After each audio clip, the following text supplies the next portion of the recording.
Nanawagan naman po ang Teachers Dignity Coalition o TDC. Nataasan po ang sweldo ng mga guro lalo't karamihan po sa kanila'y lubog sa utang.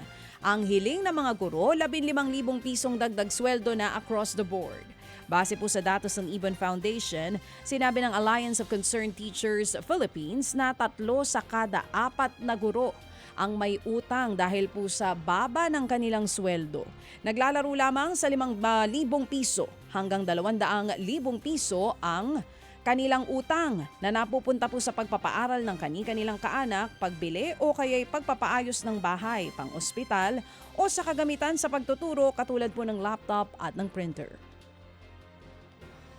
Tinataya namang hihina po ang produksyon ng mais sa mga paparating na buwan dahil sa pagtaas ng gastusin ng mga magsasaka sa pagtatanim at sa nagbabadyang El Nino. Ayon po sa Philippine Maize Federation, posibleng magsimula na po ang El Nino oras na magtanim sila sa Mayo hanggang sa Hunyo. Malaking dagok din daw sa mga farmer ang pagtaas ng presyo ng produktong petrolyo maging ng abono. Baka magtipid na rin daw ang mga magsasaka sa paggamit ng makinarya at pataba na siyang nakakaapekto sa laki ng kanilang ani. Lumaki din ang balance of payments deficit ng Pilipinas noon pong buwan ng Marso. Umabot po ito sa $2.64 billion na mas malaki kumpara nung nakaraang taon.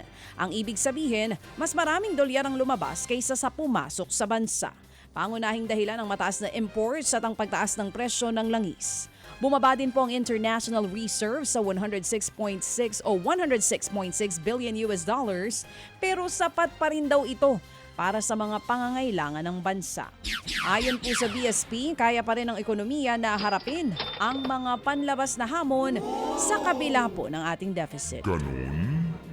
Mga kapatid, para sa iba pang mga balita at impormasyon, sundan niyo po kami sa X, Instagram, Facebook at syempre sa TikTok, True Network PH. Mag-subscribe din po kayo sa aming YouTube channel, True Network. May website din po tayo, truenetwork.ph at pwede niyo rin po kaming mapanood sa Channel 19 ng aming True FM TV. Lagi pa rin makinig sa radyo dito po sa 105.9 True FM dahil dito, laging true sa'yo, kapatid.